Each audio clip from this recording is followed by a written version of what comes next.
ఓం శ్రీ సాయిరామ్. భగవాన్ శ్రీ సత్యసాయి మహిమ ఝరికి అందరికీ స్వాగతం.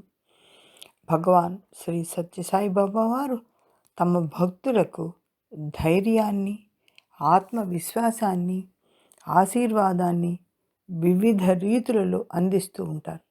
ముఖ్యంగా స్వామి భక్తులు పూజ చేసేప్పుడు కానీ, భజన చేసేప్పుడు కానీ, ఫోటో మీద పెట్టిన పూలు రాలినా, దండ కదిలినా, మాల కింద పడినా, ఆసనానికి వేసిన వస్త్రం కదలినా స్వామివారు వచ్చినట్లుగా భావించి ఆనందిస్తారు.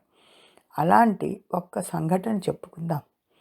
కేరళకు చెందిన ఒక స్వామి భక్తుడు అతని ఎడమ కిడ్నీ పాడైపోయిందని, ఆపరేషన్ చేయాలని, ఆపరేషన్ చేసినా ఎంతవరకు ఫలితం ఉంటుందో గ్యారంటీ చెప్పలేమని డాక్టర్లు చెప్పగా అతడు స్వామి ఆశీర్వాదం తీసుకొని స్వామి సలహా మేరకు చేయాలని ప్రశాంతి నిలయానికి వెడతాడు. స్వామివారికి విషయం చెప్తాడు. స్వామి వెయిట్ వెయిట్ అని 3 మార్లు అంటారు. ఇక ఏమీ స్వామితో మాట్లాడలేక తిరిగి కేరళ వెళ్ళిపోతాడు. అయితే కుటుంబ సభ్యులంతా ఆపరేషన్ చేసుకుంటే మంచిది, ఆరోగ్యం చేకూరుతుందని తొందర చేస్తారు. దాంతో అతడు కూడా ఆపరేషన్ చేసుకుందామని నిర్ణయించుకొని హాస్పిటల్లో జాయిన్ అవుతాడు. అతడిని ఆపరేషన్ థియేటర్లోకి తీసుకువెళ్తారు. అక్కడ అతని ఆపరేషన్ జరుగుతూ ఉండగా తల్లి ఇంట్లో పూజా మందిరంలో తన బిడ్డను కాపాడమని ప్రార్థిస్తూ స్వామికి పూజ చేస్తూ ఉంటుంది. అష్టోత్తరం చదువుతూ పూజ చేస్తుండగా ఓం శ్రీ సర్వశక్తిమూర్తయే నమః అని చదవగానే ఫోటో పైన పెట్టిన ఒక పుష్పం జారి కింద పడుతుంది.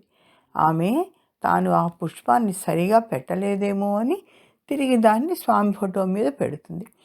తిరిగి అష్టోత్తరం చదువుతూ పూజ చేస్తూ ఉంటుంది. ఓం శ్రీ అభయప్రదాయ నమః అని చదివేప్పుడు మళ్ళా అదే పుష్పం కింద పడుతుంది. ఆమె మళ్ళీ ఆ పుష్పాన్ని పైన పెట్టి మళ్ళీ అష్టోత్తరం చదువుతూ పూజ చేస్తూ ఉంటుంది.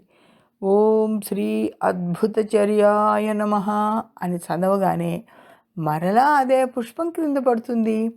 ఇలా 3 మార్లు పుష్పం పడినందుకు ఆమె ఆశ్చర్యపడుతూ నా మొర ఆలకించి స్వామివారు ఆశీర్వదిస్తున్నారేమో అని అనుకుంటుంది.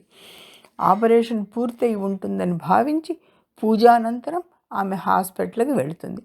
డాక్టర్ గారిని నా బిడ్డకు ఆపరేషన్ ఎలా జరిగింది అని అడుగుతుంది. అప్పుడు డాక్టర్ గారు చెప్తారు కదా, అమ్మా నేను ఆపరేషన్ చేసేప్పుడు ఎవరో నా పక్కన నిలబడి నాకు 3 సార్లు అలా చెయ్యి ఇలా చెయ్యి అని చెబుతూ ఉంటే ఆ కనిపించని వ్యక్తి నుండి వినిపించే ఆ స్వరం నా చెవిలో చెప్పే మాటలను బట్టి ఆ సూచనల మేరకు నేను ఆపరేషన్ చేశాను. మీ అబ్బాయికి మంచి దైవానుగ్రహం ఉంది, తప్పక సక్సెస్ అవుతుంది ఆపరేషన్ అని చెప్తాడు. ఆపరేషన్ సక్సెస్ అయి సంపూర్ణ ఆరోగ్యం చేకూరిన తర్వాత అతడు కుటుంబంతో సహా పుట్టపర్తికి బయలుదేరి వెళ్తాడు. ప్రశాంతి నిలయంలో ఎంతో కరుణతో స్వామివారు ఆ కుటుంబానికి ఇంటర్వ్యూ ప్రసాదించి ఇంటర్వ్యూ రూమ్లో అతడి తల్లితో స్వామివారు నీ కొడుకు నేను వెయిట్ వెయిట్ అని ముమ్మారు చెప్పినా స్వామి మాట వినకుండా ఆపరేషన్కి వెళ్ళాడు. అయితే నేను ఉండలేక ఆపరేషన్ థియేటర్లో డాక్టర్ తోటి దగ్గరుండి ఆపరేషన్ ఎలా చేయాలో చెప్పి చేయించాను. దానికి గుర్తుగా 3 మార్లు నువ్వు పూజ చేసుకునేప్పుడు పుష్పం క్రింద పడింది కదా, అదే నా ఆశీర్వాదం అని చెప్పారు.